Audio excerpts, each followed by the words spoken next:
Bienvenue à cet épisode du podcast Le Sac du Cœur où on y va d'un survol de la section ouest de l'association américaine. Marc-André, c'est la section des Chiefs de Kansas City.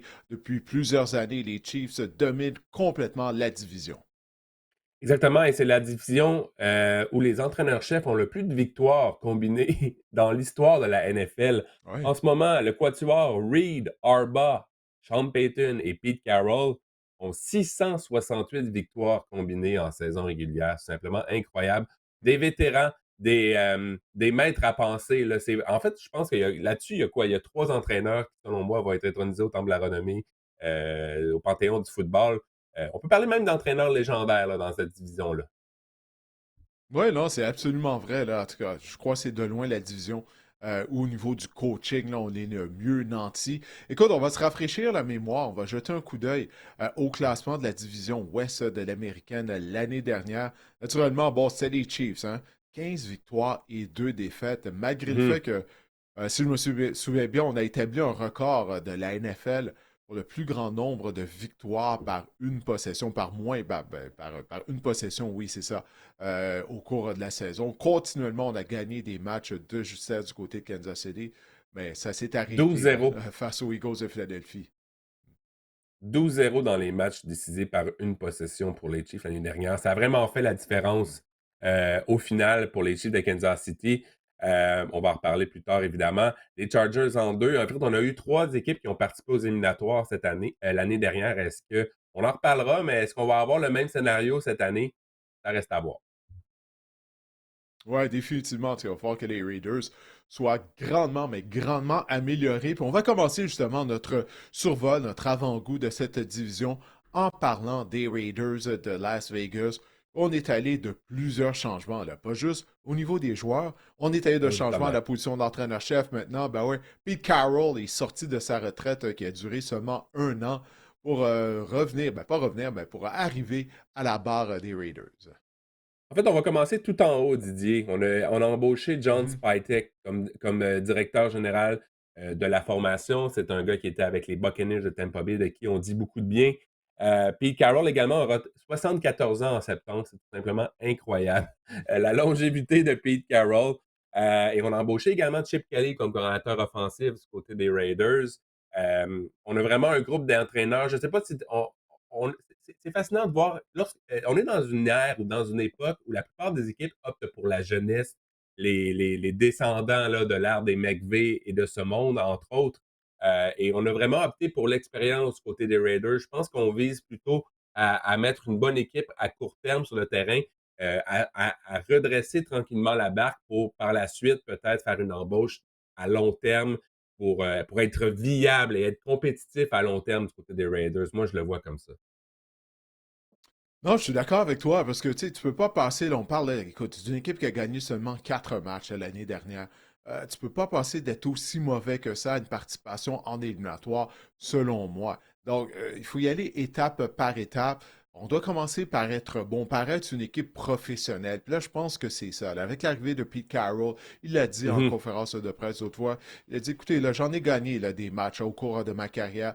Il sait ce qu'il fait. Est-ce qu'il est au sommet de son art? Possiblement que non. Là.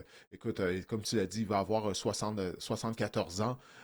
Mais quand même, au moins, tu sais qu'avec Pete Carroll, l'équipe va être bien organisée. Là, parce que Exact. lors des dernières années, on pourrait dire lors des 20 dernières années, là, c'est n'importe quoi du côté des Raiders. En fait, il faut remonter à la saison 2002, là, lorsqu'on a gagné le Super Bowl avec John Gruden comme entraîneur-chef. Depuis, là, il n'y a rien ou à peu près qui fonctionne du côté de Vegas, du côté des Raiders. Alors, on espère justement qu'on va stabiliser l'organisation avec l'arrivée de Spytech, l'arrivée également de Pete Carroll et de Tom Brady qui joue le rôle de président au sein des Raiders. Mais on a vraiment été actif, hein, Marc-André, au niveau de la saison morte, au niveau du changement de personnel chez les joueurs. On a changé le visage équipe. Exactement. Et le plus grand arrivage, là, c'est la transaction qui a amené Geno Smith avec les Raiders de Las Vegas. Geno Smith qui retrouve Pete Carroll, qui a passé 4 saisons avec Pete Carroll avec les Seahawks de Seattle. On a également tenté là, de renflouer la ligne à l'attaque avec Alex Kappa. Pas convaincu que c'est un ex. Ben, écoute. pas convaincu que c'est un excellent joueur, c'est mon avis. Mais on a essayé de faire des mouvements sur la ligne à l'attaque pour essayer de renforcer cette ligne à l'attaque-là également, Didier, l'année dernière, qui a été quand même assez ordinaire, merci.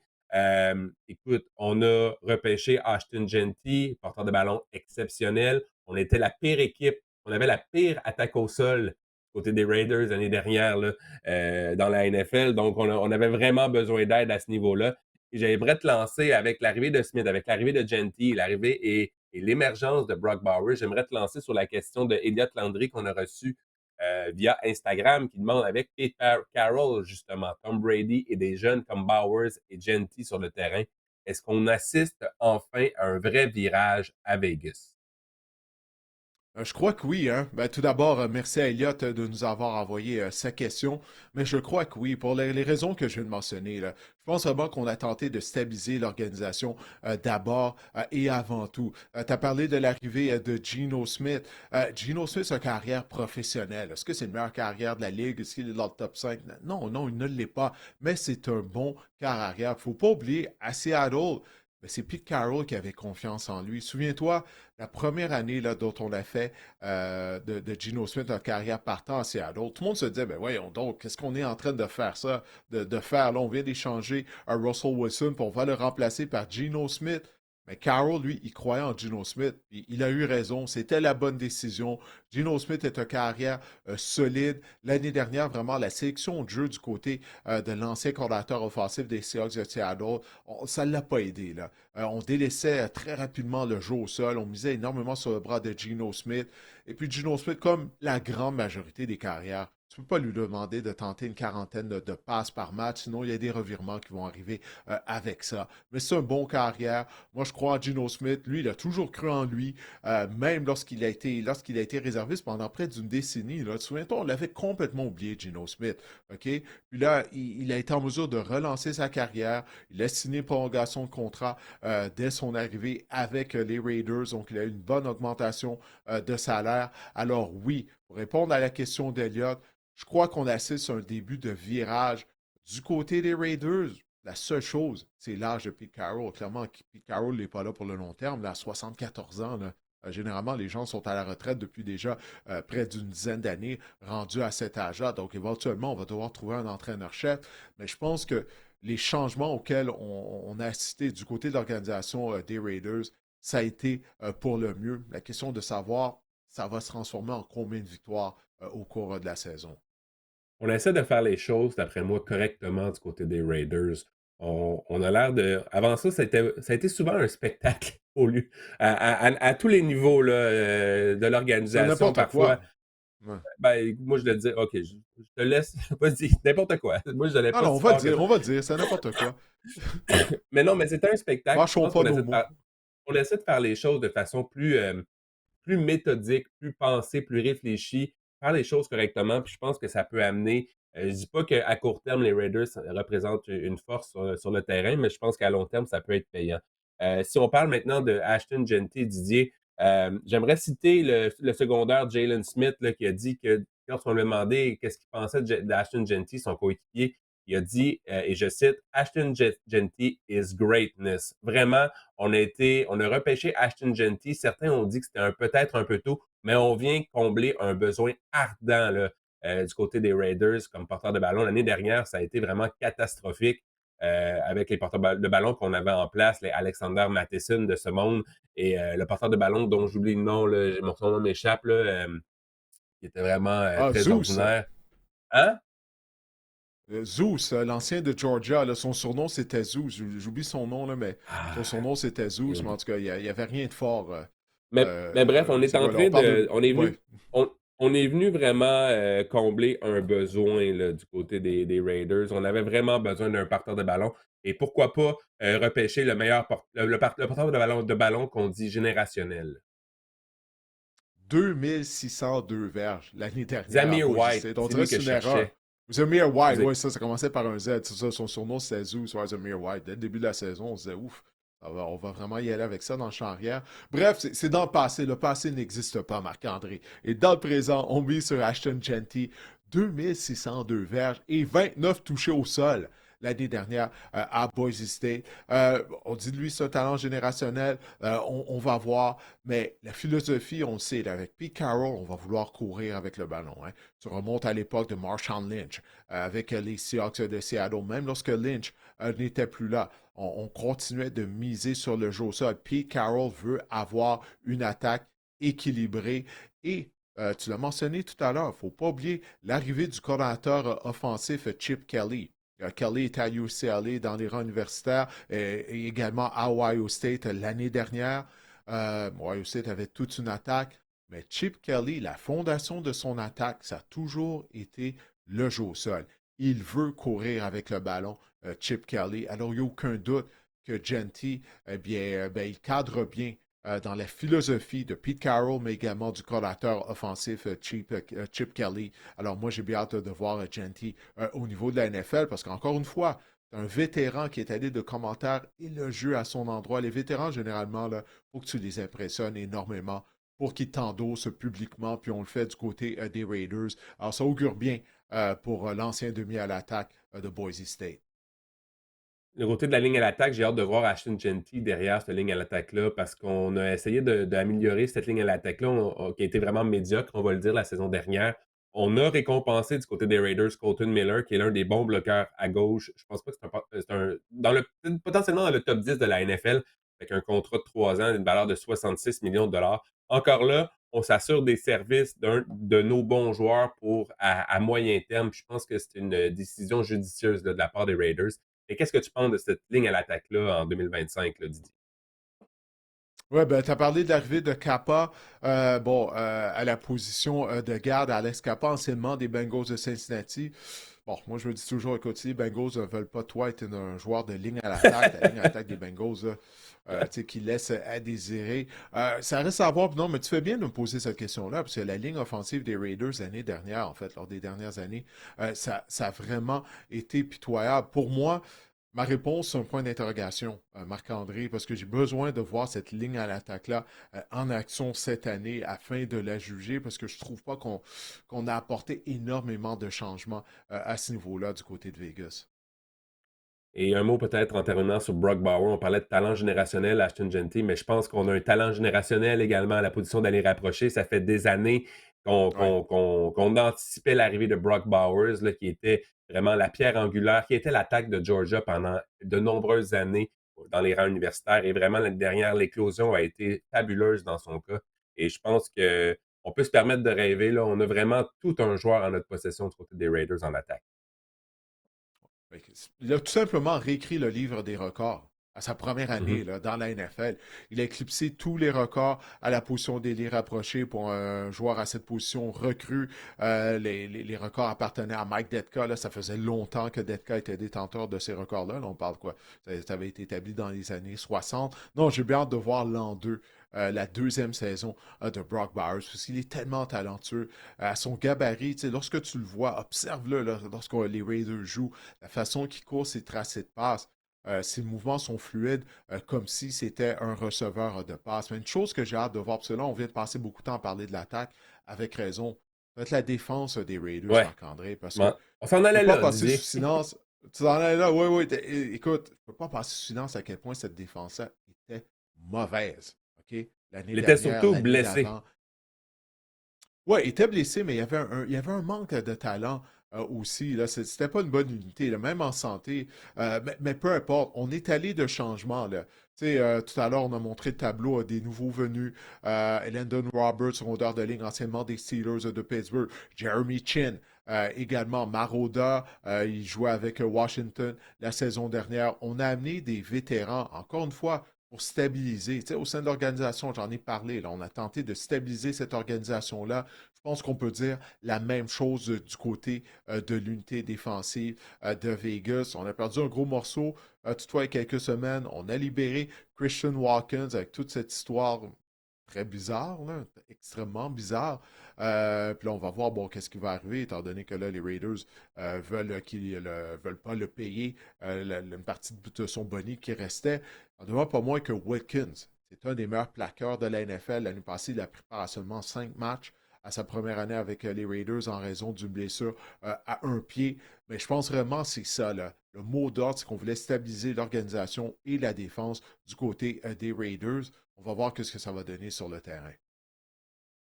Au niveau de Wilkins, j'ai hâte de voir qui va prendre la place, le vide laissé par Christian Wilkins. Oui, la ligne défensive, elle a été ravagée l'année dernière. Max Crosby a été blessé. Malcolm Kuntz aussi. On est passé, Didier, de 9e pour les points alloués par match en 2023 à 25e en 2024. Puis tu as parlé de la tertiaire également, des secondaires. Tu as parlé de la présence de vétérans. Je pense que c'est un peu ça la stratégie, des contrats à court terme, des contrats d'un an. Le Oui. secondaire Devin White, tu as parlé de Landon Roberts, tu as parlé de Chin, je peux parler d'Eric Stokes également. Selon moi, ça me dit qu'on on fait les choses lentement, mais correctement. On ne veut pas s'engager à long terme avec des vétérans parce qu'on veut se donner potentiellement plus de flexibilité dans 3 ou 4 ans, quitte à accepter également la pénalité qui va venir avec la libération de Christian Wilkins. Je pense qu'on place nos pions pour avoir une situation viable et avoir de l'argent disponible dans 3 ou 4 ans. Je pense que le fait d'embaucher des vétérans comme ça avec on n'est pas engagé à long terme avec des contrats vraiment à court terme, je pense que ça s'inscrit dans cette lignée-là, cette mentalité-là de bien faire les choses du côté des Raiders. Oui, non, j'aime le plan des Raiders. La seule chose, c'est beaucoup de joueurs qui sont vieillissants. Puis là, qu'est-ce qui va arriver en deuxième moitié de saison? Est-ce que ces joueurs-là vont tenir le coup pendant toute la saison, premièrement? Est-ce qu'ils seront capables d'éviter les blessures? Puis là, est-ce qu'ils vont avoir des sens dans le réservoir lorsqu'on va arriver au mois de novembre, au mois de décembre? Tout ça, ça reste à voir. Mais écoute, on parle souvent là, d'endosser ce que les équipes font. Moi, j'endosse qu'est-ce que la saison morte des Raiders, là, parce qu'il fallait stabiliser l'organisation. Je sais que c'est un mot que j'arrête pas de répéter, mais vraiment, là, on devait faire ça du côté des Raiders. Maintenant, on va devoir attendre le début de la saison régulière pour voir si réellement ça va porter fruit sur le terrain au niveau des performances. Ben justement, est-ce que ça va se transposer en victoire, là, si on regarde le total de victoires, le over-under des Raiders pour cette saison, 7,5 victoires, 7 victoires et demie. Euh, Mon Dieu, moi personnellement, là, c'est un moins. Je pense que oui, on va peut-être voir une progression, mais on n'aura jamais 8 victoires cette saison du côté des Raiders. Là. C'est assez même facile, je te dirais. La ligne ne me pose pas de problème en ce moment là, à parier contre les Raiders à ce niveau-là. Ouais, puis on voit sur le tableau, hein, les Raiders n'ont pas remporté leur division, le titre de division depuis 2002, justement. Ça, c'est l'année de leur dernière conquête du Super Bowl. Je faisais allusion à ça depuis. Là, ça va vraiment pas bien du côté de cette organisation-là. Moi, je vais y aller moins. 7 victoires. Tiens, OK, c'est 7,5 l'over-under des Raiders. 6 ou 7 victoires pour les Raiders. Il ne faut pas oublier qu'on a gagné seulement 4 matchs l'année dernière. Ça serait tout de même une amélioration.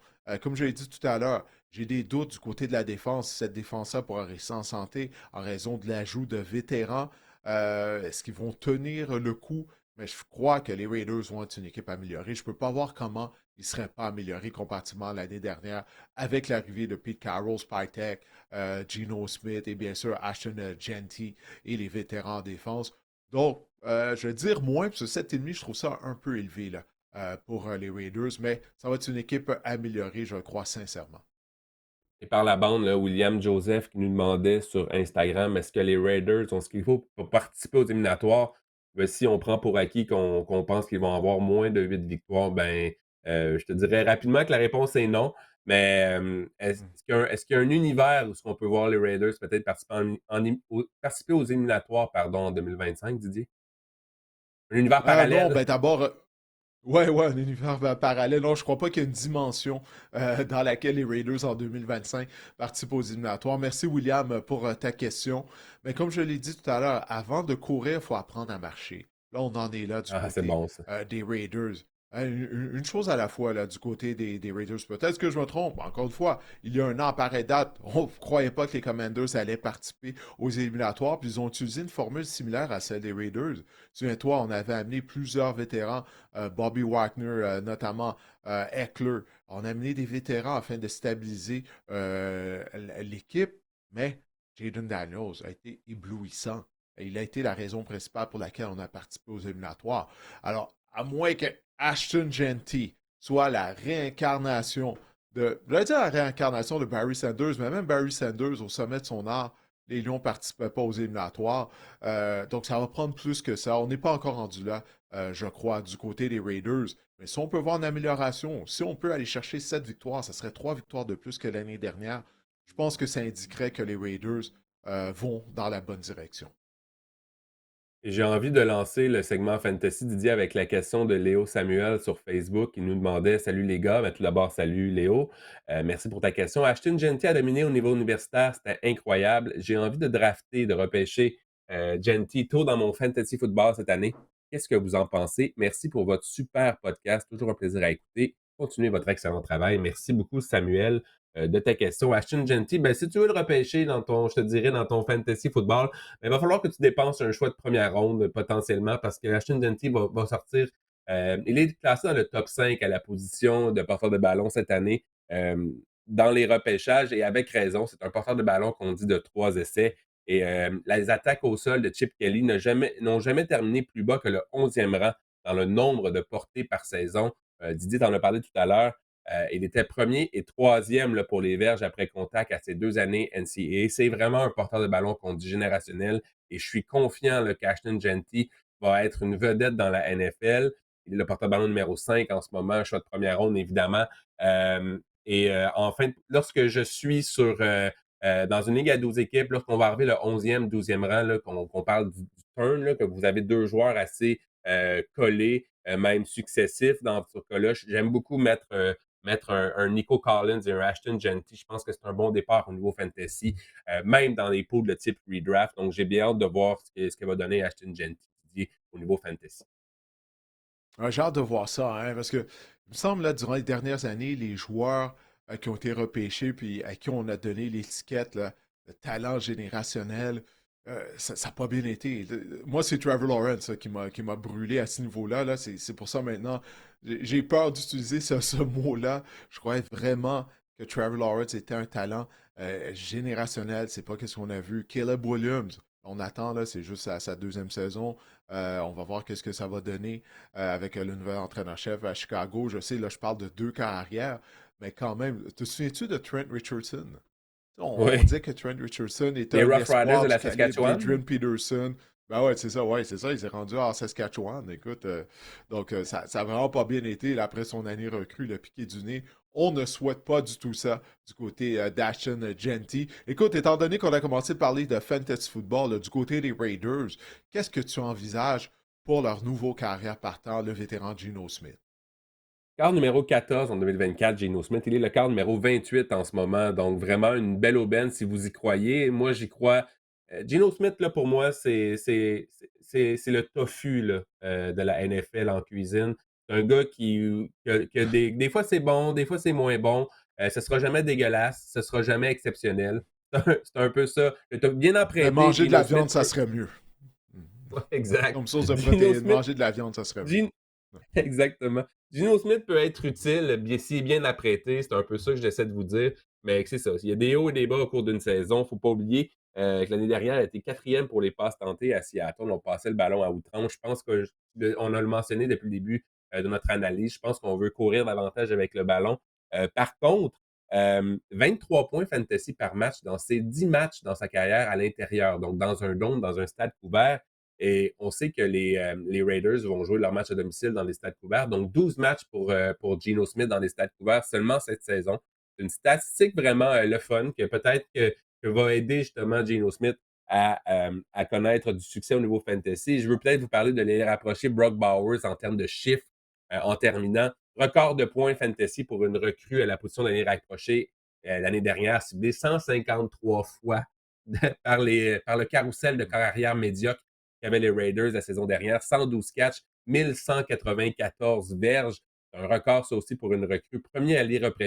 C'est évidemment le premier allié rapproché repêché dans vos pools fantasy. En ce moment, il est un choix de deuxième ronde. C'est quand même un choix difficile à faire entre un porteur de ballon, un Chase Brown, un Karen Williams, un Josh Jacobs ou des receveurs quand même des T. Higgins de ce monde et de prendre plutôt Brock Bowers. C'est vraiment une décision déchirante souvent en deuxième ronde, en milieu de Hmm. deuxième ronde. Mais je pense que si vous voulez vous assurer des services du meilleur aller rapprocher, et je pense que et de loin, Peut-être qu'avec McBride, là, ils vont avoir comme un petit détachement au niveau des 2 premiers années rapprochés. Je pense que Brock Bowers, le jeu en vaut la chandelle, Didier. Oui, ben c'est parfait. Ben écoute, Marc-André, on va maintenant se diriger du côté de Denver. Les Broncos, ils nous Exact. ont surpris l'année dernière, hein? La performance de Bo Nix, notamment. Alors, tout d'abord, on va jeter un coup d'œil justement bon, au départ notable et aux nouveaux venus notables du côté de l'organisation de Denver. On tente de poursuivre ça pour une deuxième année de suite, de participer aux éliminatoires avec Sean Payton à titre d'entraîneur-chef. Exactement. Notre jeu au sol était déficient l'année dernière du côté des Broncos. Je pense que l'arrivée de R.J. Harvey était un besoin criant qu'on a repêché en deuxième ronde du repêchage cette année. Évidemment, on a ajouté des armes en attaque. On a essayé de mieux entourer Bo Nix, qui finalement demeure, selon moi, va être un très bon corps dans la NFL. Bo Nix, Evan Ingram, l'arrivée de les rapprocher, qu'on dit déjà là, que c'est le Joker parfait dans l'attaque de Sean Payton. J'ai bien hâte de voir comment tout ça va Ouais. se transposé sur le terrain. J.K. Dobbins vient aussi ajouter une présence d'un vétéran là, pour épauler R.J. Harvey. On a un carrousel de porteurs de ballon. J'ai bien hâte de voir si on va être plus efficace à cette position-là. Et évidemment, en défense, là, J.D. Barron, je pense que c'est un choix qui a été tout simplement exceptionnel, qui vient solidifier une défense qui était déjà excellente. Oui, écoute, les Broncos ont terminé au premier rang de la NFL l'année dernière au chapitre des sacs du corps, là, avec 63 sacs. Donc, ça, c'est comme si c'est quelque chose qui a un peu passé sous le radar ou on l'a oublié au cours de la saison morte. Mais écoute, on va commencer parlons de Bo Nix, parce que justement, là, euh, tu sais, c'est un mariage. Souviens-toi, au début du processus du repêchage 2024, déjà on associait le nom de Bo Nix avec les Broncos de Denver. C'est comme s'il était destiné pour aller jouer à Denver. Puis vraiment, ça a été un fit parfait avec Sean Payton. 29 passes de toucher contre 12 interceptions pour Bo Nix. Euh, puis moi, il m'a impressionné par la force de son bras. Je l'avais vu jouer à l'Université d'Oregon. Mais la force de son bras, également le doigté et précision, et la précision qu'il a démontrée dans les zones profondes. Ça, c'est une chose que j'ai remarqué qui m'a vraiment impressionné de la part de Bonix lors de sa saison recrue. Puis il était un meilleur athlète là, qu'on l'a vu à Oregon. Là. Combien de fois qu'on l'a vu déplacer les chaîneurs en étant en mesure d'aller chercher des premiers essais avec ses jambes ou d'acheter du temps, puis il lance très bien le ballon en mouvement. J'ai oublié de qui on parlait tout à l'heure. Là, je disais, j'avais hâte de voir l'an 2, là, oui, de Brock Bowers, de le voir à sa deuxième année. Ben, c'est la même chose également pour Bonix, parce que c'est vraiment un excellent mariage entre le carrière et l'entraîneur-chef à Denver. Et tu te souviens, en début de saison, là, à ces 4 premières semaines, seulement une passe de toucher, 4 interceptions. Je me souviens, toi et moi, on était Ouais, comme oh boy, ce sera pas ça a mal facile du parti, ça a côté mal des Broncos. commencé. Puis finalement, la lumière est allumée, là, puis finalement, oui, tu l'as dit, il y a un apport au sol, il y a des habiletés au sol. Béonix a vraiment été, moi, il a surpassé mes attentes, je te dirais même l'année dernière. Puis je pense que vraiment que les Broncos ont quelque chose entre les mains avec Bonix. Quand même 430 verges au sol, 4 touches au sol. Bonix, c'est intéressant. Et comme je le disais, on a essayé de l'entourer euh, avec, avec, avec un meilleur jeu au sol, avec des armes aussi. Evan Ingram, c'est un gars qui peut vraiment être ciblé à outrance puis connaître du succès dans cette attaque-là. Parce que l'année dernière, là, si j'arrive déjà au jeu au sol, on a Cortland Sutton également. J'ai bien hâte de voir s'il va y avoir des receveurs qui vont émerger comme potentiel cible numéro 2 au niveau de la position de receveur éloigné. On parle de Marvin Mims, on parle de Troy Franklin, on a repêché Pat Bryant également. J'ai hâte de voir s'il y en a un vraiment qui va saisir l'opportunité. Et si on parle du jeu au sol, on voit R.J. Harvey. C'est vraiment le gars de Sean Payton. On a monté au repêchage pour le sélectionner. Pourquoi? Parce que l'année dernière, le meneur pour les verges au sol était Javonte Williams avec les Broncos, avec seulement 513. C'est le pire total pour une équipe dirigée par Sean Payton. Depuis qu'il est dans la NFL, on avait une moyenne seulement de 8 courses par match. Je ne sais pas si c'était un lien de cause à effet, le fait qu'on n'était pas productif au sol, on ne courait pas, ou si on ne courait pas, alors on n'était pas productif au sol. Mais vraiment, R.J. Harvey n'est pas le meilleur en protection de passe. Je pense qu'on a acquis J.K. Dobbins pour, à tout le moins, en début de saison, Mhm. peut-être installer les choses. Mais oui, il fallait améliorer le jeu au sol, puis c'est ce qu'on a fait là, du côté des Broncos. Ouais, c'est un bon point que tu apportes avec l'arrivée de J.K. Dobbins, parce que souvent les porteurs de ballon recrues, les jeunes porteurs de ballon, c'est là qu'ils ont des ennuis au niveau de la protection. Tu sais, des fois, on les voit courir avec le ballon, puis là, tu te dis, mais pourquoi on ne l'utilise pas plus?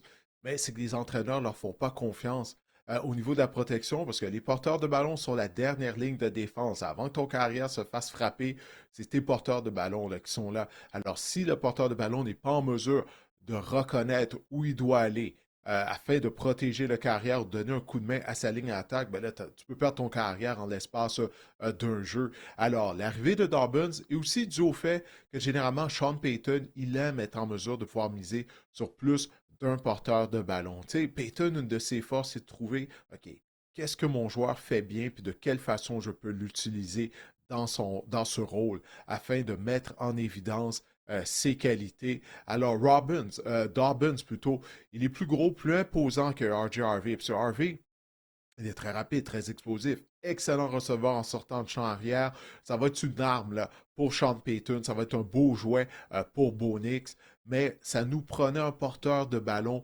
plus robuste. Alors j'aime ça. Là. J'aime ce duo-là dans le champ arrière des Broncos de Denver, puisque les deux ont des rôles différents. Plus d'expérience du côté de Dobbins, meilleur en protection de passe. Et puis Harvey, qui est vraiment électrisant. Alors, oui, comme tu l'as dit, on avait un besoin au niveau de l'attaque au sol. On l'a adressé via le repêchage, également via le marché des joueurs autonomes. On a une bonne ligne à l'attaque du côté des Broncos de Denver. Alors, je crois vraiment que ça augure bien. Là.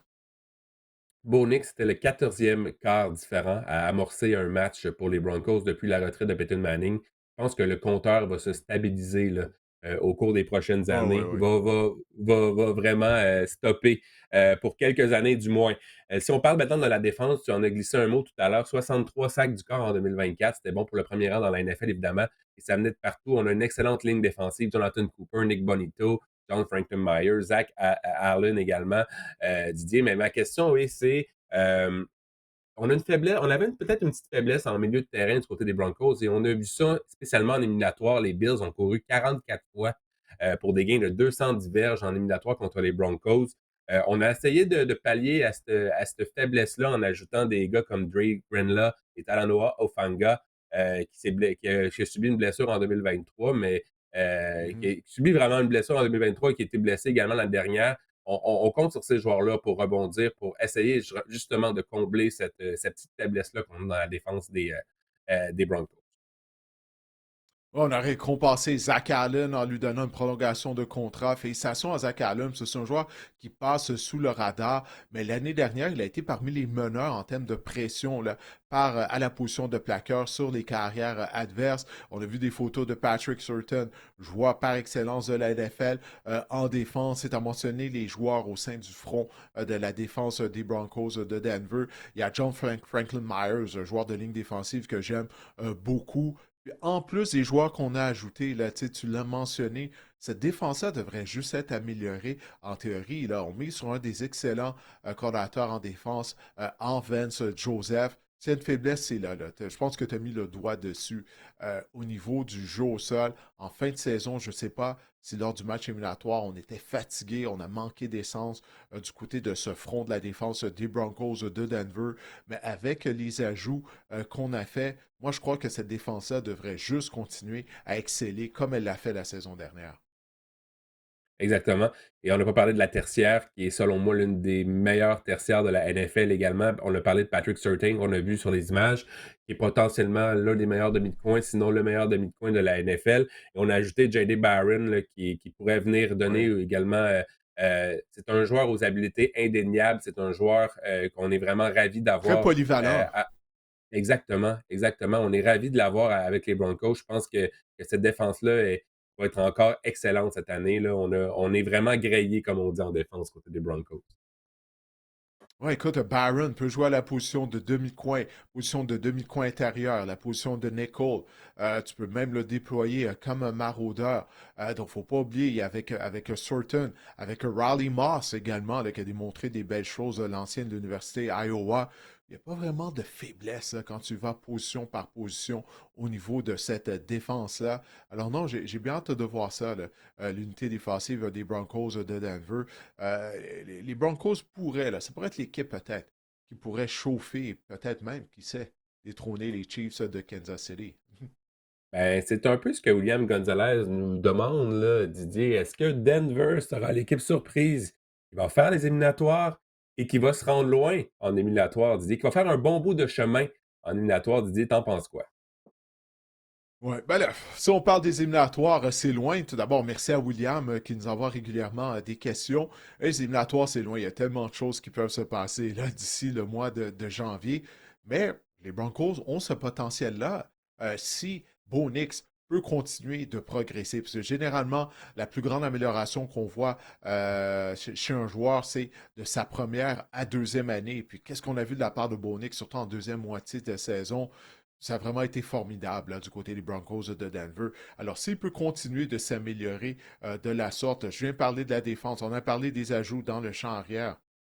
Il n'y a pas raison de croire que les Broncos, ben justement, ils pourraient peut-être aller chercher une victoire en éliminatoire, ce qu'ils n'ont pas été capables de faire l'année dernière. S'ils se qualifient pour les éliminatoires, je crois qu'ils seront en mesure de le faire, mais encore une fois, c'est encore très loin tout ça, mais j'aime le potentiel de cette équipe-là des Broncos de Denver, surtout qu'on est très bien coaché avec Sean Payton. Si on regarde maintenant le total de victoires prévues pour les Broncos ou prédit pour les Broncos en ce moment, la ligne est à 9,5 victoires, 9 victoires et demi. Didier, est-ce que tu penses que les Broncos vont avoir plus ou moins de victoires, donc, que 9,5? Écoute, je vais dire plus que 9 victoires et demie. Je peux voir les Broncos de Denver gagner au moins 10 matchs facilement, là, si tout le monde reste en santé. Là, on sait, là, les blessures, c'est toujours la chose qui peut venir déstabiliser une équipe le plus rapidement possible. Mais en raison de tout ce que je viens de dire il y a quelques moments, moi, je crois que Denver, plus que 9 victoires et demie, absolument. Je peux voir les Broncos gagner 10 matchs, 11 matchs, même, qui sait, peut-être même 12. J'ai vraiment pas de misère à envisager ça. Toi, de ton côté? 8 des 10 victoires l'année dernière des Broncos ont été face à des formations avec des fiches perdantes. Est-ce que ça peut jouer cette Hmm. saison? Ceci dit, je pense que les Broncos constituent une excellente équipe également. Ça va être une division assez relevée. J'ai hâte de voir. On va peut-être également s'entretuer dans cette division-là. Mais je pense que 10 victoires est assez atteignable. Donc, moi aussi, je dis 10 victoires. Je mets donc un plus à 9,5 pour les Broncos de Denver. Ben maintenant, on va faire un tour du côté de Los Angeles pour la deuxième saison de Jim Harbaugh à la barre des Tu veux Chargers. pas que je parle Les de Chargers qui ont fantasy, pas. Didier? Ah, excuse-moi, ben oui, excuse-moi, je vais trop vite. Ben oui, oui, oui, on va y aller, on va parler fantasy du côté des Broncos de Denver d'entamer, avant de parler des Chargers. Ouais, écoute, on vient de parler de Bo Nix. Alors pour toi, en termes de fantasy football, Marc-André, tu t'attends à quoi là, du côté du carrière de deuxième année de Denver? À partir de la semaine numéro 5 l'année dernière, Bonix, moyenne de 22 points fantasy par match. Il était tout simplement incroyable. Il y a un apport au sol également, on en a parlé. 7 fois dans le top 12 également à la position, les 12 premiers porteurs de ballon, les 12 premiers, pardon, corps arrière constituent ce qu'on appelle en fantasy une prestation de quart numéro 1. Donc, 7 fois Bonix dans le top 12 à la position, c'est impressionnant. Quart numéro 8 en ce moment, c'est un choix de 7e, 8e ronde potentiellement dans vos poules. J'adore Bonix à juste prix. Par contre, j'ai hâte de voir. Je suis de ceux qui pensent que peut-être essayer d'avoir un des quarts élites. Mais si je rate mon coup, peut-être que Bonix, je vais me rabattre sur Bonix, peut-être si la valeur y est. Mais je pense que Bonix peut s'avérer un choix intéressant au niveau fantasy. Et je veux vous parler de R.J. Harvey qui connaît un bon camp d'entraînement. Ceci dit, en ce moment, je vois deuxième ronde des Broncos au dernier repêchage. Il avait la meilleure moyenne de verges avant contact chez les porteurs de ballon NCA l'année dernière. Il est le porteur de ballon numéro 24 en ce moment. Un choix de cinquième ronde. Je pense qu'on va voir beaucoup de J.K. Dobbins également en début de saison. Donc, si vous repêchez R.J. Harvey, c'est peut-être un choix qui va peut-être prendre la valeur ou prendre de l'ampleur ou prendre du galon à partir au fil de la saison. Je pense que J.K. Dobbins va commencer la saison avec un partage plus grand ou voire équitable avec R.J. Harvey, mais je pense que R.J. Harvey va prendre la pause, va être en ascension, tandis qu'on va peut-être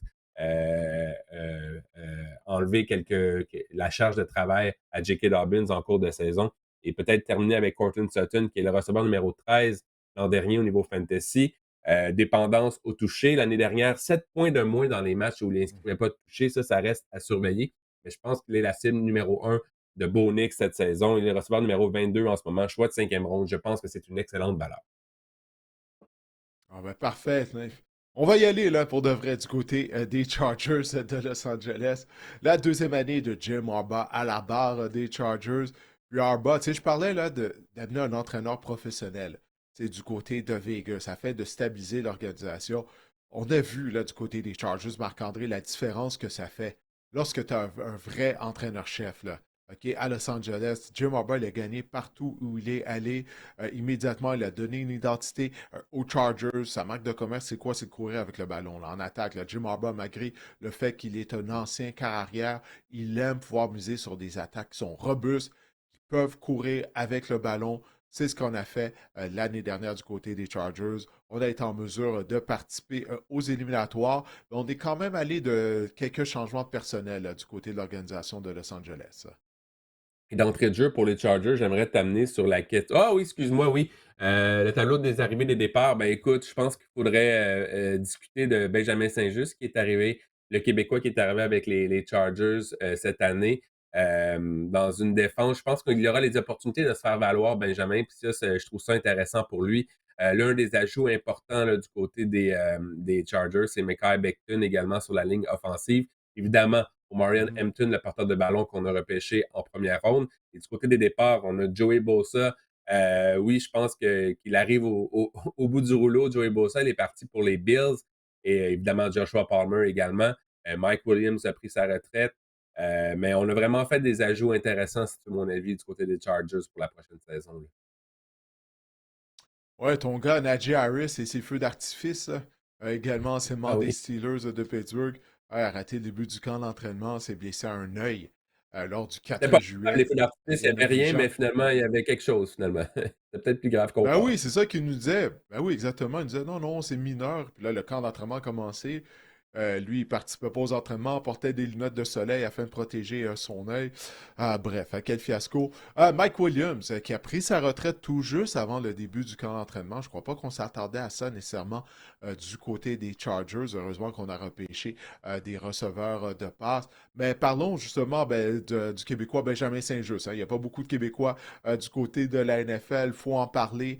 Benjamin qui a signé un contrat d'1 an avec les Chargers le 12 mars dernier durant la période des joueurs autonomes. Et puis, lorsque je l'avais interviewé, je ne sais pas si tu t'en souviens, il avait dit qu'une des raisons pour laquelle il avait choisi de signer avec les Chargers, bon, tout d'abord, c'était Jim Harbaugh qui l'avait recruté après son stage au niveau collégial avec les Spartiates du Cégep du Vieux-Montréal. Il était parti des Spartiates aux Wolverines de Michigan. Ensuite de ça, il avait changé d'école, il était allé à l'Université du Minnesota. Donc, le fait qu'Harbaugh était là, c'est une des raisons. Mais la deuxième raison pourquoi il a signé avec les Chargers, c'est qu'il croit que les Chargers vont l'utiliser comme les Commanders le faisaient au début de sa carrière, avant la saison dernière en fait. Parce que du côté des Commanders, ben, on en a fait un demi-coin partant. Mais ça ne mettait pas en valeur ses attributs. Sa force, c'est quoi? C'est sa polyvalence à Benjamin. En raison de son gabarit, 6 pieds 4 pouces pour un demi-défensif, ça, c'est très rare. Et souviens-toi, au début de sa carrière, lors de ses 3 premières saisons avec les Commanders, on l'utilisait à toutes les sauces. Hein. Il affrontait les Eagles, on lui demandait de couvrir les receveurs avec des physiques imposants comme A.J. Brown. D'autres semaines, on lui demandait de couvrir un ailier rapproché. Donc, on l'utilisait de plusieurs façons, ce qui n'avait pas été le cas l'année dernière du côté des Commanders. Le flop au repêchage, Emmanuel Forbes avait laissé un trou à la position de demi-coin des Commanders. Benjamin est allé à cette position-là. Ça n'a pas été sa meilleure saison, mais moi, je m'attends à ce qu'il soit en mesure de rebondir cette année. Il n'était pas en uniforme lors du premier match préparatoire des Chargers. Il devrait prendre part aux autres rencontres. Bref, je m'attends à une bonne saison de la part du demi-défensif québécois des Chargers. J'ai le goût de te lancer maintenant sur, si on parle, on revient sur l'attaque, on va commencer par l'attaque, Didier, avec la question de Vincent Gagné sur Instagram qui nous demande avec Mekhi Becton, avec Joe Alt et Slater, également Rashawn Slater, les Chargers pourraient avoir la ligne offensive la plus dominante de l'association américaine. La défense, solide comme l'an dernier, c'est enfin l'année où les Chargers détrôneront les Chiefs. Écoute, t'en penses quoi? Ben, si on parle strictement, on commence par la ligne à l'attaque. Oui, Mekhi Becton, C'est qu'on avait identifié l'année dernière du côté de la ligne à l'attaque, on a vraiment, 2 excellents bloqueurs. On parle, de Alt et de Slater qu'on a également, récompensé avec un nouveau contrat récemment. Mais c'est vraiment l'intérieur, là, de cette ligne à l'attaque-là qui était le talon d'Achille de cette équipe-là en 2024. Est-ce que la signature de Mekhi Becton va venir vraiment, changer la donne du côté des Chargers? Est-ce que c'est vraiment un changement qui va être significatif, je te dirais, du côté des Chargers? Pour moi, ça demeure une question quand même en suspens, à mon avis. Ben, la question de savoir quel Mekhi Becton va se présenter à Ouais, Los c'est ça. Angeles. Si c'est le Becton qu'on a vu l'année dernière avec les Eagles de Philadelphie, ben là, absolument, oui, ça va être positif, là. Avec le duo de bloqueurs, oui, en Joe Hart avec Slater, on met sur un des meilleurs duos de bloqueurs de toute la NFL. Puis si jamais il y a quelque chose à Slater, à la position de bloqueur à gauche, ben Joe Hart, à l'université, il jouait à la position de bloqueur à gauche, donc on pourrait l'envoyer là. Mais vraiment, Becton, ça va être quoi le Becton? Est-ce que c'est le Becton qu'on a vu en début de carrière avec les Jets de New York, qui était trop gros, qui se blessait continuellement aux jambes, a subi blessure aux genoux notamment, ou le Mekhi Becton qu'on a vu dans une forme resplendissante l'année dernière à Philadelphie, avec le coaching également des Eagles. Est-ce qu'on va pouvoir répliquer ça du côté des Chargers? Ça, c'est la question. Si la réponse est oui, ben, effectivement, je suis d'accord avec Vincent. Les Chargers vont miser sur une des meilleures lignes à l'attaque de la NFL. Puis ça augure très bien pour le porteur de ballon recru, Omarion Hampton. Si on parle de Justin Herbert, je vais te poser la question de Thomas Frigon également sur Instagram qui nous demande est-ce que Justin Herbert a suffisamment d'armes en attaque pour amener les Chargers loin en éliminatoire? L'attaque semble manquer de playmaker. Ben, on l'avait remarqué du côté des Chargers, clairement, parce qu'on a justement acquis Omarion Hampton via le repêchage. On a sélectionné également Trey Harris en deuxième ronde des receveurs. On a la nouvelle sensation là, qui est Andre Lander-Smith, un choix de cinquième ronde également, qui fait Mhm. écarquiller bien des yeux au camp d'entraînement. J'ai envie de te demander si on a assez de joueurs talentueux en attaque. On a Quentin Johnson. Je pense encore que Quentin Johnson pourrait se développer. Il est encore jeune. On a des joueurs qui pourraient, on a des joueurs avec du potentiel, mais il reste à voir si ce potentiel-là peut se matérialiser rapidement en 2025. Dudy, toi, t'en penses quoi? Est-ce qu'on a assez de potentiel en attaque pour rivaliser avec les Chiefs et les Broncos du côté des Chargers? Le potentiel est là. Tu sais, on vient de parler de la ligne à l'attaque. Tout commence avec la ligne à l'attaque. Puis là, bon, il y a eu la retraite de Mike Williams, mais d'après ce qu'on lit depuis le début du camp d'entraînement, bon, tu as parlé de KLS qui éblouit depuis le début du camp d'entraînement. Harris, apparemment, il a démontré de bonnes choses. Ces deux joueurs-là, ces deux recrues-là, ben, elles vont devoir là, justement en donner beaucoup du côté de l'attaque des Chargers afin de donner un coup de pouce à Justin Herbert, un peu comme Ladd McConkey l'année dernière. On a touché le gros lot en repêchant Ladd McConkey. Est-ce que ça va être encore une fois le cas avec Harris et KLS? Ça reste à voir. Est-ce qu'on va être chanceux deux fois là, avec nos receveurs recrues? Si c'est le cas, ouais, on pourrait chauffer les Chiefs du côté des Chargers. Il y a les Broncos, j'en ai parlé tout à l'heure. La section pourrait être très coriace, la section ouest de l'association américaine, parce qu'il semble que Quinton Johnson, jusqu'à présent, connaît un bon corps d'entraînement.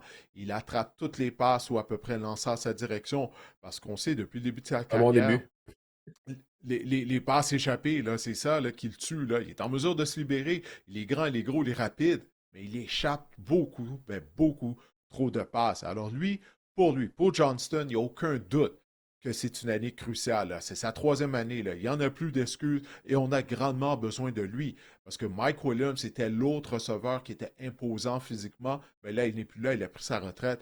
Alors, Johnson doit livrer la marchandise. Et alors que du côté de McConkey, il faut juste garder une chose en tête. L'année dernière, écoute, comme je viens de le dire, là, on a touché le gros lot en le repêchant. On savait qu'il était talentueux. Une des raisons pourquoi il a chuté au repêchage, Marc-André, c'est son historique de blessures. Il a été en santé l'année dernière. Il faut juste garder ça en tête. Est-ce qu'il va être en mesure de rester en santé? Parce que ce n'est pas nécessairement un receveur qui est imposant physiquement. Moi, c'est ma seule question dans le cas de Ladd McConkey, qui est vraiment tout un receveur de passe.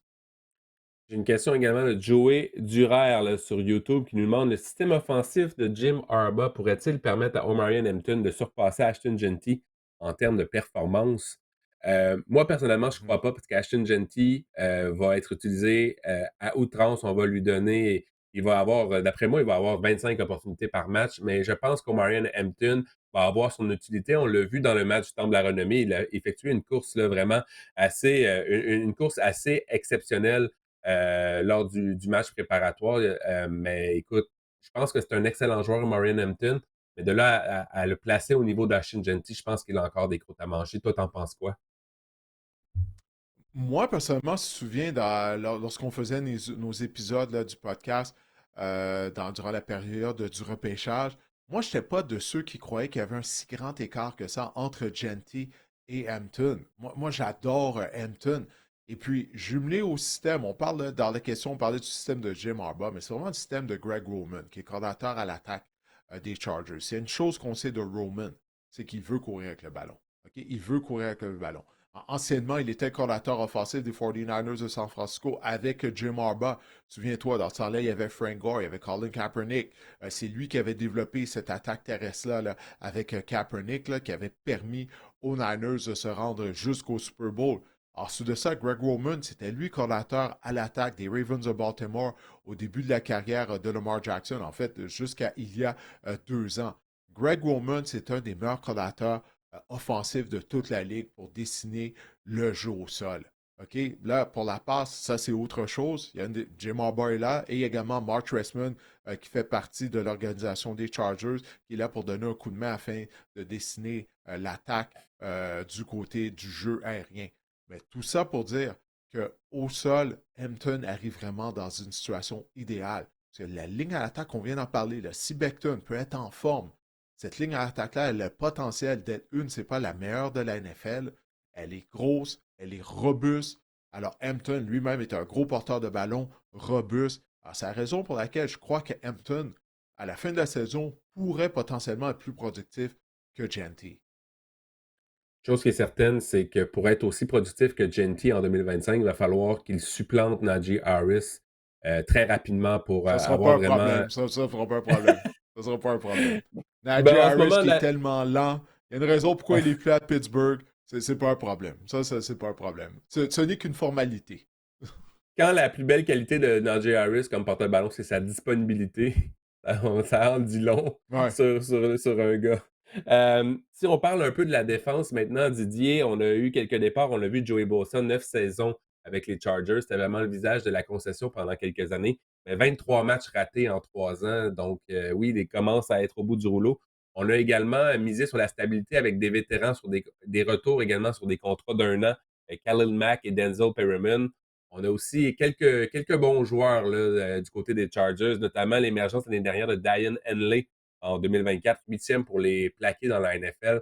Donc, je ne sais pas qu'est-ce que tu penses du front défensif des Chargers, mais est-ce que selon toi, on peut tenir le coup en 2025 avec justement des vétérans comme Mack, comme Perryman et comme un secondaire comme Henley, là, qu'on a vu vraiment l'émergence là, déployer son plein potentiel l'année dernière? Ça me laisse sur mon appétit.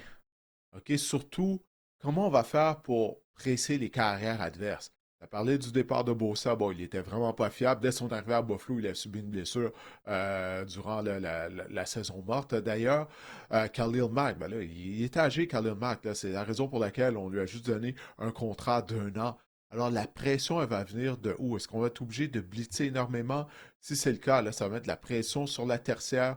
Pour moi, ça, c'est le point d'interrogation. C'est la question numéro 1 que j'ai envers cette édition 2025 des Chargers de Los Angeles. On vient de parler des Broncos de Denver.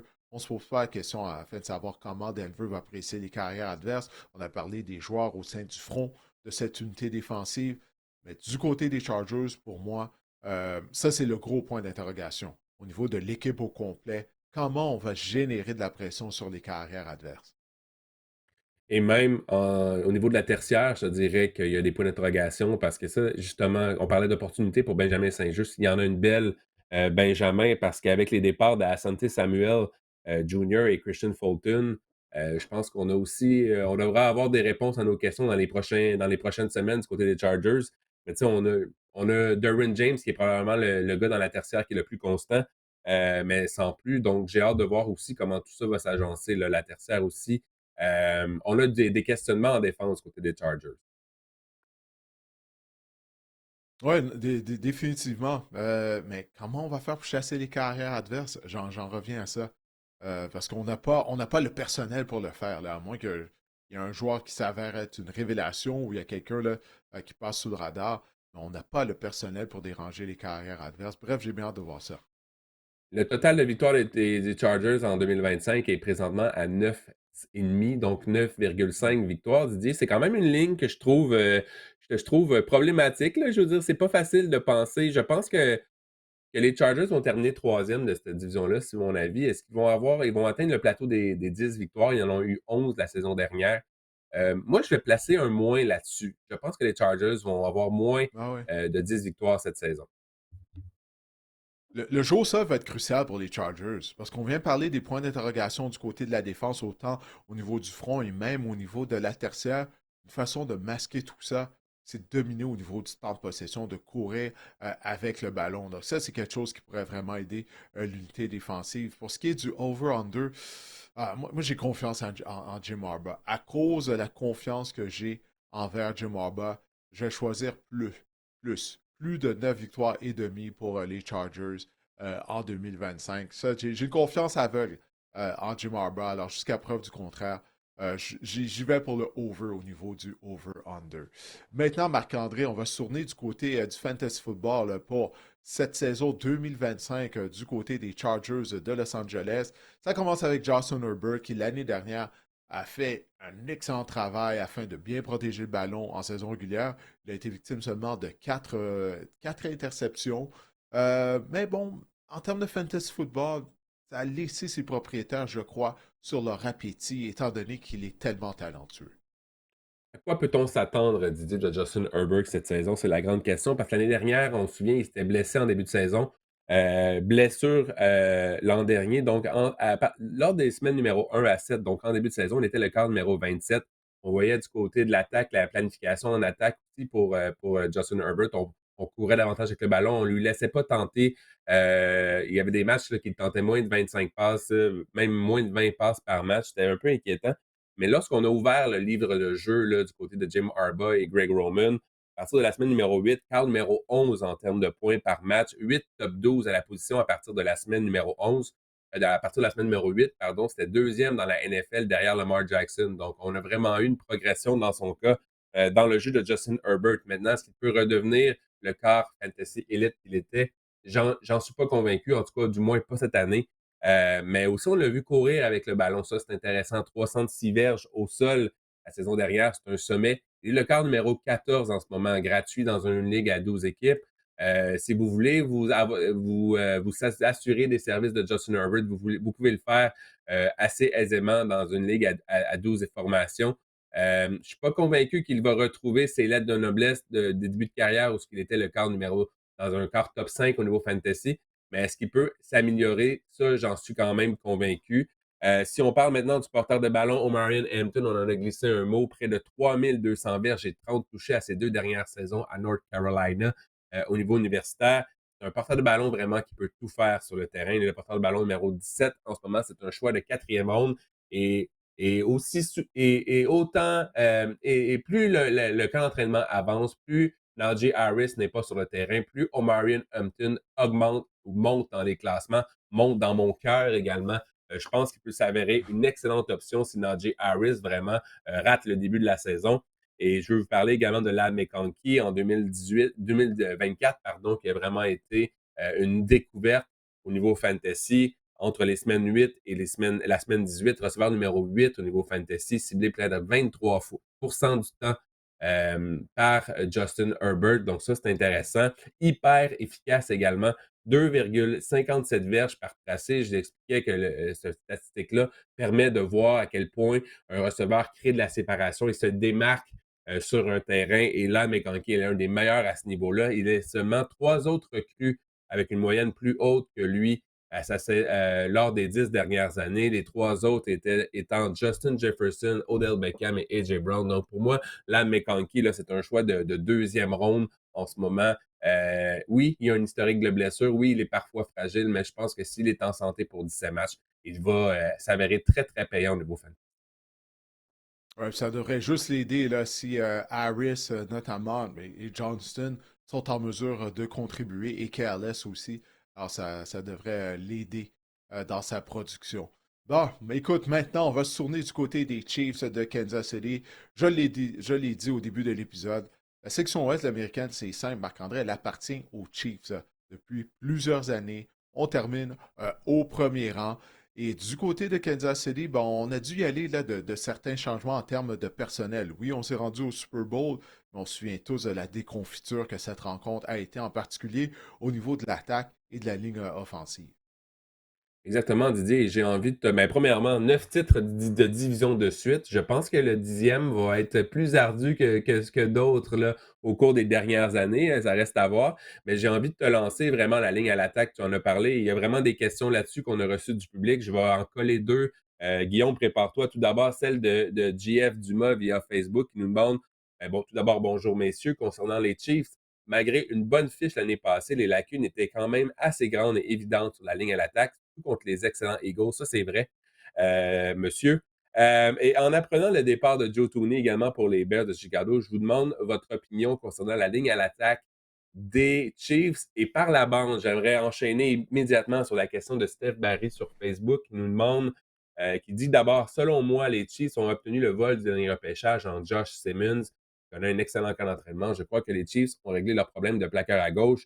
Vous en pensez quoi, messieurs? Tout d'abord, Stéphane, Steph ou GF, Jean-François, merci pour vos questions. Oui, Josh Simmons connaît Didier un camp exceptionnel et on l'a déplacé comme bloqueur à gauche juste pour voir au niveau des Chiefs. Et là, il ne semble pas vouloir décoller. On semble vraiment impressionné par ce qu'il peut accomplir à la position. Je pense vraiment qu'on a trouvé une pépite là, au repêchage du côté des Chiefs à la position de bloqueur à gauche. Ouais, avant le début de la saison 2024, Simmons était considéré comme le meilleur espoir à la position de bloqueur à gauche. Mais toutefois, il a subi une blessure, je me souviens bien, c'est lors du quatrième match de la saison des Buckeyes Ohio State, une grave blessure à un genou. Alors, c'est la raison pour laquelle il était toujours disponible à la fin de la première ronde lorsque les Chiefs sont repêchés. Mais là, lorsqu'on l'a repêché, on se dit, ok, est-ce qu'il va être prêt pour le début de la saison? Ben, la réponse est oui. Et c'est de façon retentissante parce que dès la première journée du camp d'entraînement, Simmons jouait à la position de bloqueur à gauche, partant. Et on dit, comme tu viens de le mentionner, qu'il connaît un excellent camp d'entraînement. Il est complètement remis de cette grave blessure à un genou qu'il a subi. Ça, c'est vraiment une très bonne nouvelle du côté des Chiefs de Kansas City parce qu'on a été actifs. Hein? On a également mis sous contrat durant la période des joueurs autonomes Jalen Moore, qui jouait à la position de bloqueur à droite du côté des 49ers de San Francisco. Alors là les deux positions de bloqueur qui ont été un problème toute la saison, l'année dernière, puis là, ça a vraiment fait surface lors du Super Bowl. Il semble qu'on a résolu ce problème-là. On a même un jeune joueur de ligne à l'attaque, choix de deuxième ronde l'année dernière. On l'avait essayé à la position de bloqueur en début de saison. Bon, ça avait mal été. Là, on l'a déplacé à la position de garde. Il semble qu'il joue beaucoup mieux à cette position-là. Alors, oui, je crois que ça augure bien pour Kansas City. La mission première durant la saison morte devait être d'améliorer la ligne à l'attaque. Comme ça avait été le cas, souviens-toi, lorsque les Chiefs avaient perdu au Super Bowl contre Tom Brady et les Patriots de l'Angleterre, la ligne à l'attaque avait été un problème pendant toute cette rencontre-là. Ça a été la même chose contre les Eagles de Philadelphie. Alors, durant la saison morte, après la défaite contre les Bucks, on avait grandement amélioré notre ligne à l'attaque. Je crois qu'on est sur la bonne voie et qu'on va pouvoir dire mission accomplie du côté de Kansas City. Parce que ça, c'était la chose numéro un qu'il fallait régler. Et de ce qu'on entend depuis le début du grand entraînement, eh bien, il semblerait que ça va bien, que les nouvelles acquisitions performent très bien au niveau de la ligne offensive. Alors ça, c'est vraiment une bonne nouvelle pour toute l'organisation de Kansas City. Pour ceux qui regardent sur YouTube, on vient de voir le tableau des départs et arrivées, mais vraiment, côté des arrivées, là, c'est ça. On a vraiment retravaillé, remodelé notre ligne à l'attaque. C'était un besoin pressant. On a vu le départ de Joe Tooney également. Et on a également fait signer une prolongation de contrat à Trey Smith, 4 ans, 94 millions de dollars. Bref, je pense Mhm. que la ligne à l'attaque va être franchement meilleure du côté des Chiefs cette saison. Et si on parle de Patrick Mahomes, Didier, je veux t'amener là-dessus, qui n'a pas réussi 30 passes de toucher depuis 2022. Didier, Patrick Mahomes, Didier, est-ce que tu penses que. Mais écoute, j'ai envie. Ça fait peut-être le lien avec la question de Paul Desrochers là, qui demande qui sera le premier receveur des Chiefs pour la majorité de la saison? On a des receveurs de passe du côté des. On a un groupe de receveurs de passe quand même. Je pense que c'est l'un des bons groupes de receveurs de passe que Patrick Mahomes a eu au cours des dernières années. Mais là, on sait que Rashee Rice va assurément manquer le début de saison. Hollywood Brown est déjà blessé au camp d'entraînement. Ça reste à voir dans son cas. On a Xavier Worthy, la recrue, qui en sera à une deuxième année. On a repêché Jalen Royals en quatrième ronde.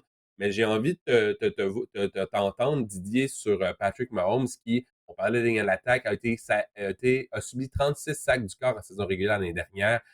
C'était le pire total de sa carrière. Donc, j'ai hâte de voir si Patrick Mahomes peut rebondir avec un groupe de receveurs vraiment qui promet, surtout si Rashee Rice est de la formation des Chiefs. Ouais, ça, c'est vraiment une bonne question.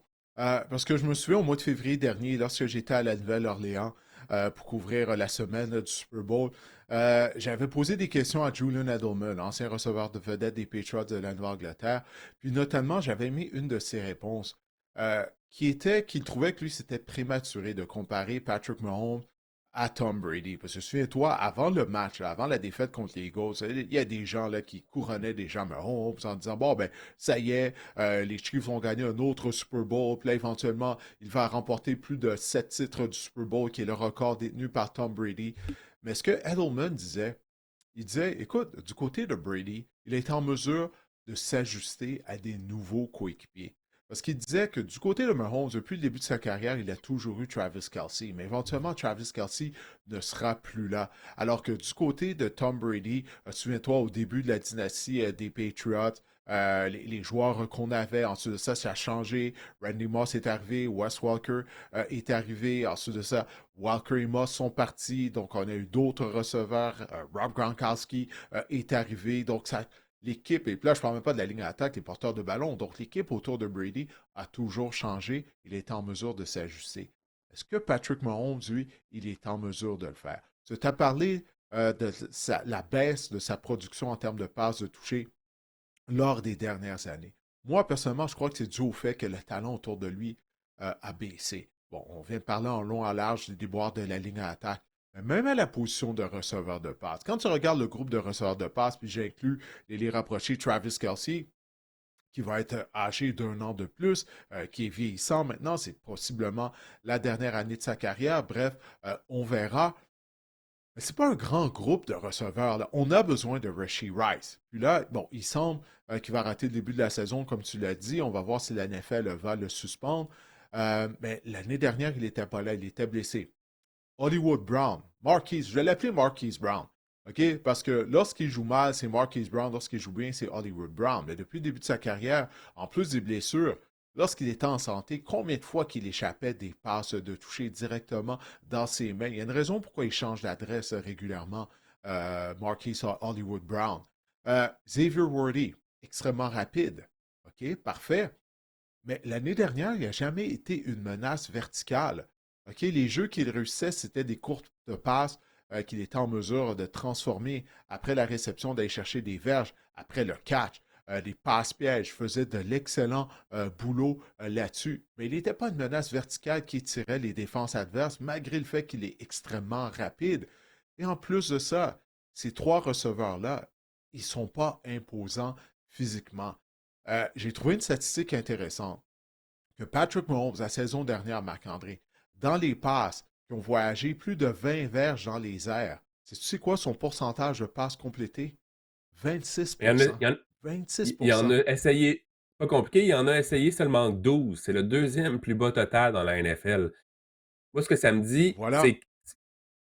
c'est qu'on essaie, depuis que le mot s'est passé dans la NFL, qu'on enlève les zones profondes à Patrick Mahomes, on n'a peut-être pas été capable de s'ajuster, mais encore là, ça revient à ton point, je pense, on n'a peut-être pas le groupe de receveurs pour s'ajuster ou pour apporter des ajustements. Ah, moi, je crois que c'est ça la réponse. C'est le groupe de receveurs. Oui, le receveur qui te fait peur, là, qui te dit, mon Dieu, lui, là, il peut réussir un catch d'une cinquantaine de verges à tout moment. Il n'y en a pas. Il n'y en a pas. Puis Xavier Worthy, encore une fois, Depuis toute la Tyreek vitesse Hill, il qu'il n'y en a a, pas. depuis Tyreek Hill, on a gagné des Super Bowls sans Tyreek Hill. Mais là, on ne l'a pas remplacé. Puis ça, on avait rapatrié à un certain moment donné Michael Hardman, qui est un marchand de vitesse, pas un grand receveur de passe, mais à l'occasion, tu sais, il réussissait à faire des jeux dans les zones profondes. Là, lorsque je regarde la formation des Chiefs, où est ce joueur-là? Je ne le vois pas. Et puis Patrick Mahomes lui-même, la semaine dernière, je lisais ses commentaires après une séance d'entraînement. Il a reconnu qu'il va devoir s'améliorer en termes de compléter des longs passes dans les zones profondes. Mais ma question est de savoir est-ce qu'on a le personnel, justement, afin de lui donner cette opportunité. Et je suis obligé de dire que Didier, non. Alors, j'ai bien hâte de voir ça.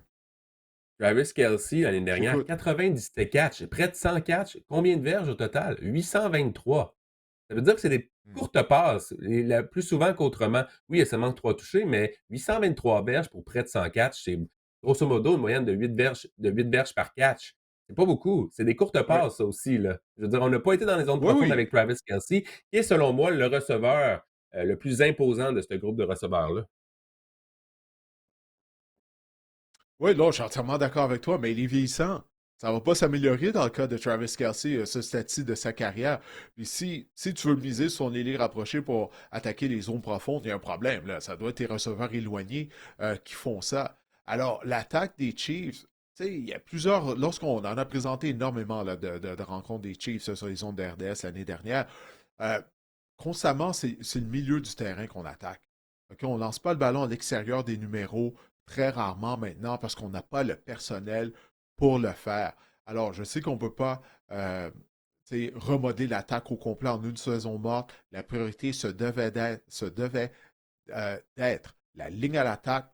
Je crois, on va voir, là, on va attendre le début de la saison, mais ça semble être sur la bonne voie. On vient d'en parler de ce qu'on entend lors du camp d'entraînement. On a adressé ce problème-là.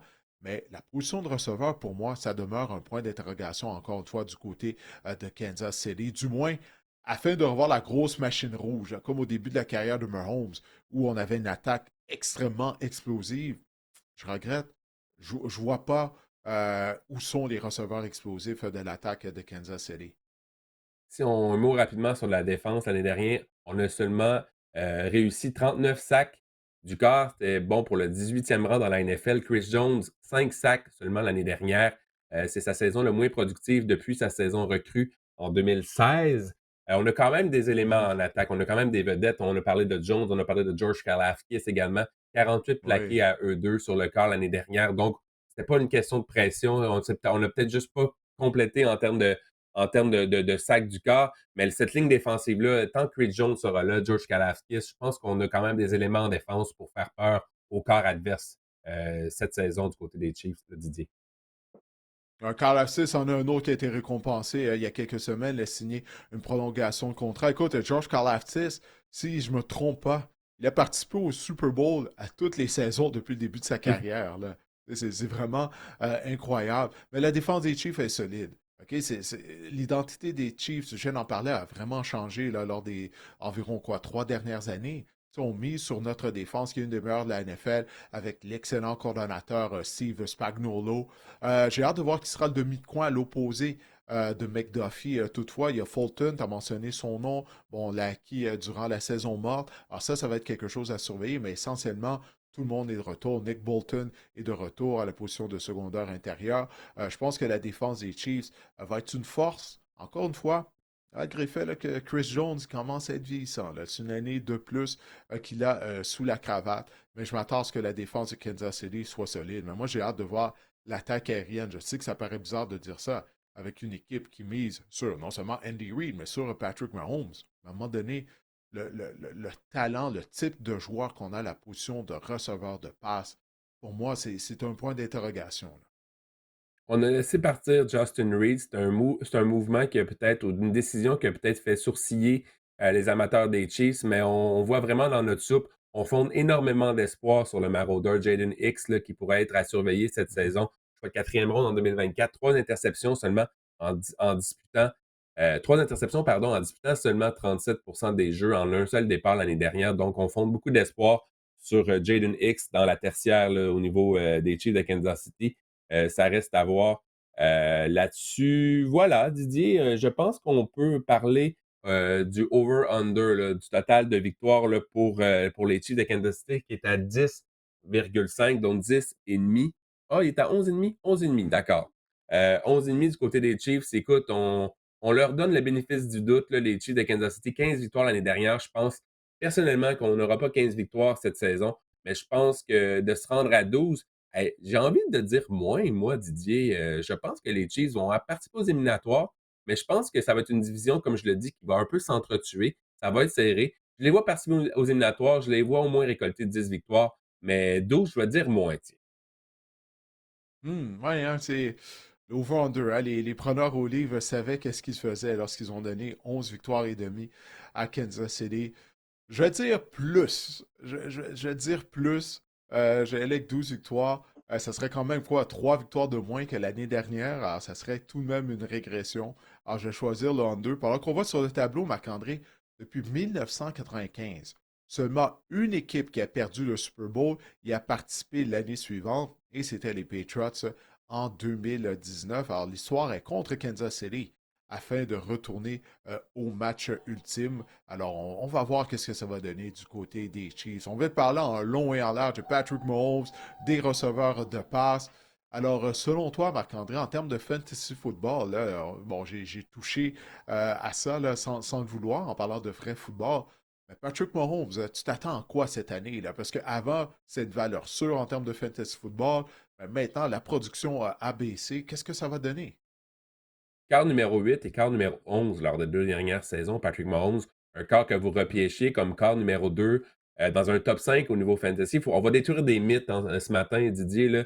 Patrick Mahomes, l'écart entre sa production fantasy et son apport réel à une équipe de la NFL, c'est deux choses. C'est complètement différent.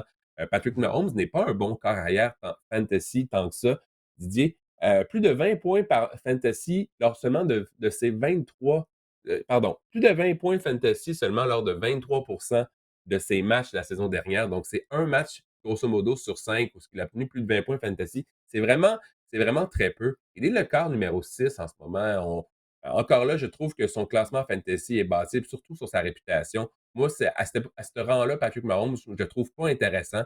Mais encore là, si vous êtes dans une ligue qui écoute ce que je viens de dire et qui décide que Patrick Mahomes peut glisser, s'il glisse de 2 rondes, là, il peut devenir intéressant, mais Patrick Mahomes, il faut s'enlever ça de la tête, Didier. Il n'est pas un contributeur fantasy. Il n'a pas un impact au niveau fantasy. Pas aussi. Il a pas autant un gros impact que qu'est-ce qu'on pourrait l'imaginer. C'est difficile de faire des Non, c'est phrases. vrai, écoute. Ouais, ouais, ouais.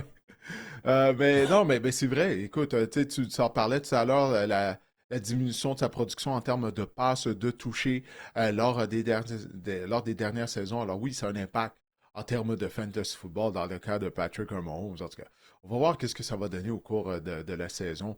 Maintenant, Xavier Worthy, bon, on en a parlé tout à l'heure, hein, pas vraiment de menace verticale, malgré le fait que c'est un marchand de vitesse. Ça va donner quoi pour lui, là, dans son cas, au niveau du fantasy football? Tu le Il a repêches quand pas? même connu Il a quand même connu une excellente fin de saison, Xavier Worthy, une moyenne de plus de 20 points par match à partir de la semaine numéro 15, donc en fin de saison, ciblé aussi plus de 10 fois par match par Patrick Mahomes. Il a été vraiment instrumental également en éliminatoire pour les Chiefs. On l'a vu vraiment connaître une mini-éclosion en fin de saison. J'ai hâte de voir ce que ça va donner. Receveur numéro 25 en ce moment au niveau fantasy, c'est un choix de sixième ronde. Et je vais rebondir sur une question qu'on m'a posée également, qui nous a été posée sur Rashid Rice par la bande. Je pense qu'en l'absence de Rashid Rice, je pense que Xavier Worthy devient un ajout intéressant au niveau fantasy. Je pense que je paierais en ce moment un choix de sixième ronde pour m'assurer des services de Xavier Worthy. Et je t'amène sur la question de Thomas Labrec via Instagram là, qui nous demandait, avec la possible suspension, est-ce que Rashid Rice reste une option viable comme receveur numéro 2 en PPR cette saison? Je pense que, écoute, moi je prends pour acquis, Thomas, que Rashid Rice va être suspendu. Je pense que ça va être une suspension de 6 à 8 matchs. Je ne repêcherai pas Rashid Rice dans l'optique de cette suspension-là, mais dès qu'on voit sur le terrain, je pense que c'est un receveur numéro 2 viable en format PPR. Le problème, c'est quand est-ce qu'on va le voir sur le terrain. Ça, on ne le sait pas encore. Mais écoutez, si par miracle, là, il vient à manquer 2, 3 matchs, mettons, disons un mois, je pense que Rishi Rice est le meilleur receveur des Chiefs, si vous voulez mon avis, en termes de talent. Mais encore là, ça demeure sa disponibilité et quand est-ce qu'on va le voir sur le terrain, c'est vraiment la grande question. Donc, tu dirais, si la suspension est juste de 4 matchs, tu serais plus ouvert à l'idée de On, repêcher plus tôt on, naturellement que celui ouais, de 6 à 8 matchs. Hein? Ouais. ouais, un mois, je vous dirais qu'on peut peut-être essayer de pallier à sa perte avec d'autres options. Mais écoutez, mais je Mhm. m'attends à une demi-saison pour être bien honnête, là, Didier. On donne des suspensions quand même exemplaires. Là. Si on regarde Justin Tucker, c'est pas la même chose, vous allez me dire évidemment, mais on semble donner des suspensions plus longues là, au niveau de la NFL depuis quelques temps. Ouais, je sais jamais quoi penser des suspensions parce que c'est. La seule chose qui est constante lorsque c'est des choses qui ont rapport à j'allais dire, des crimes sexuels, bien que, bon, un joueur comme Deshaun Watson n'a pas été reconnu coupable au criminel, là, tu vois comment ça devient compliqué de continuer à parler de ça. Mais quand ce sont des choses de cette allure-là, Des généralement, on est allégations. très sévère. Des allégations, oui, concernant des actes sexuels, on est très sévère du côté de la NFL. J'ai hâte de voir ça là, du côté de Richie Rice, étant donné que c'est pas ça. Lui, c'était un accident de la route. Là. Il faisait de la vitesse. Il y a eu un accident, si je me souviens bien. C'est bien ça qui est arrivé, hein, Mhm, Marc-André, en cas de mhm, Rice? mhm, mhm. Ouais, donc, en Absolument. tout cas, j'ai hâte de voir si on sera aussi sévère dans son cas. Mais bon, ça reste à voir. On va se tourner maintenant du côté de Travis Kelsey. Ouais. Kelsey, Un mois. il va être à Kenton, en Ohio, éventuellement. Ça, il n'y a aucun doute là-dessus. Un des meilleurs ailiers rapprochés de toute l'histoire de la Ligue. Mais t'en as parlé tout à l'heure, là, il y a une baisse de production dans son cas. Est-ce que tu crois là, qu'il va pouvoir, ben, c'est ça, là, retrouver la forme là, cette année en 2025? Hors du top 5, on le repêche hors du top 5 à la position d'aller Wow! rapproché pour la première fois depuis C'est quand la 2016. dernière fois Quand ça même, arrivé? Wow, depuis c'est ça, 2016? 2016. Wow! 2016, depuis sa saison, en fait, depuis qu'il est dans la ligue, si vous voulez mon avis, Travis Kelsey, meneur chez les ailiers rapprochés l'année dernière pour les cibles dans la zone payante. Donc, c'est vraiment pas une question de ne pas le regarder dans la zone payante. Ça s'est traduit seulement par 3 touchés. On peut penser que s'il a le même volume dans la zone payante cette année, il pourrait voir une augmentation de sa production en termes de touchés. C'est un choix de 6e ronde, Travis Kelsey, en ce moment. Je trouve que c'est un bon choix. Je pense que surtout si Rashee Rice est absent en début de saison, je pense que c'est le genre de joueur qui peut vous aider en début de saison. Il a l'air également en meilleure santé, en bonne forme physique. Il a perdu du poids également. Il espère être plus rapide. Je pense, et ça, c'est vraiment juste moi qui pense ça, je pense qu'il y a une question d'ego également. Je pense que la saison des Chiefs, ça s'est mal terminé l'année dernière au Super Bowl. Je pense que Travis Kelsey et Patrick Mahomes veulent prouver qu'ils sont encore dominants, qu'ils sont encore au sommet. Et je pense que Travis Kelsey pourrait en tout cas, je trouve qu'à ce rang, en 6e ronde, à ce rang de sélection-là, Travis Kelsey, en ce moment, on parle de la position peut-être de 6e ronde dans un pool à 12 équipes. On parle de la position 70-72 au total. Je pense que Travis Kelsey peut s'avérer un choix judicieux, notamment en début de saison, là, en l'absence de Rashee Rice. Absolument. Incroyable, hein, Travis Kelsey, hors du top 5, tellement de valeur sûre là, depuis toujours à la position d'ailier rapproché. Ben ça, toute bonne chose a une fin. Alors, on va voir. Peut-être que pour l'espace d'une saison, là, il va pouvoir retrouver la forme. Personnellement, j'en doute. Bon, ben écoute, on a fait le tour pour ce qui est du portrait Fantasy Football là, de l'édition 2025 des Chiefs de Kansas City. Je pense qu'il nous reste quelques questions, Marc-André, qu'on Ouais, a mais c'est ça, reçues. je pense Euh, qu'on avait notre fameux power ranking là, à nous montrer. Je pense que les deux questions ouais. vont se rattacher au power ranking. D'abord, Samuel Lévesque, via Facebook, il nous demande, il nous dit: Salut les gars, quelle équipe dans cette division va prendre la place des Chiefs dans les prochaines années? Il y a Nicolas Trépanier également. Voilà, on la voit à l'écran, Nicolas Trépanier. Est-ce que cette année, nous verrons enfin une autre équipe que les Chiefs au sommet de cette division? Merci pour votre excellent podcast. Merci Samuel, merci Nicolas, Didier, et je pense qu'on va répondre à ces questions-là en montrant ton power ranking de cette division-là pour 2025, Didier. Est-ce que c'est cette année qu'on va détrôner les Chiefs au sommet? La réponse est non. Ben, au moment où on se parle, au moment où on enregistre le podcast, ben, je mets les Chiefs en première position quand même là, de la division, parce que tu l'as mentionné, hein, c'est quoi, ça fait 9 ans, là, on a terminé au premier rang de la section ouest américaine lors de 9 années consécutives jusqu'à preuve du contraire. Je vais continuer de mettre les Chiefs au sommet de cette division. Toutefois, l'équipe qui va les talonner, selon moi, ça va être les Broncos de Denver, pas les Chargers. Les Chargers, je pense qu'il y a des manques au niveau de l'unité défensive, j'en ai parlé. Où sont les chasseurs de cartes du côté des Chargers? On n'en a pas. Kalen Mack est vieillissant. Non, moi c'est Denver. S'il y a une équipe qui a une chance de déloger les Chiefs au sommet de cette division, pour moi, ce sont les Broncos de Denver. Les Raiders, comme on en a parlé, bon, on est sur la bonne voie. Il semble que c'est un virage, mais je ne crois pas là, qu'on est prêt justement à se battre pour une place en éliminatoire. Toi, qu'est-ce que tu penses de ça? Qu'est-ce que tu penses Euh, de mon power ranking, de mon état des forces de la division? Je suis essentiellement d'accord avec toi, Didier. Et si on revient à la question de Samuel, là, qui demande dans les prochaines années, donc à moyen et long terme, tu vois encore les Broncos être la meilleure équipe ou l'équipe la plus probable pour déloger les Chiefs? Je dirais que oui. Ouais, je dirais que oui, mais je ne veux pas lancer la serviette dans le cas des Chargers non plus. Là. Parce que les Chargers, bon, c'est la défense qui pourrait être un problème cette année. Alors, on verra qu'est-ce qu'on va faire si c'est le cas durant la saison morte. Mais du côté des Broncos, je vois une équipe qui est complète. Donc, oui, on mise sur Patrick Mahomes du côté des Chiefs de Kansas City, mais comme on vient d'en discuter, là, je ne suis pas convaincu que les receveurs de passe sont là pour l'aider. La ligne à l'attaque va être nettement améliorée, mais les Broncos, j'aime vraiment la direction où va les Broncos de Denver sous Sean Payton. Maintenant qu'on a trouvé un carrière en beau Knicks, on va voir ce qu'un Knicks va s'améliorer comparativement à l'année dernière. Si c'est le cas, attention aux Broncos. Les Chiefs fichent de 12-0, on le rappelle, dans des matchs décidés par une possession l'année dernière. Ouais. Et je pense que Ça ne va pas se cette, reproduire, hein? divi- cette division-là, ça va être serré également. Ça va être chaud jusqu'à la toute fin. Donc, on va avoir des matchs serrés encore une fois cette année. Donc, j'ai bien hâte de voir comment tout ça va s'organiser dans cette division-là. Mais oui, on a vraiment trois bonnes équipes qui, encore, selon moi, pourraient aspirer à participer aux éliminatoires cette saison. Ouais, puis les Raiders pourraient brouiller les cartes, là.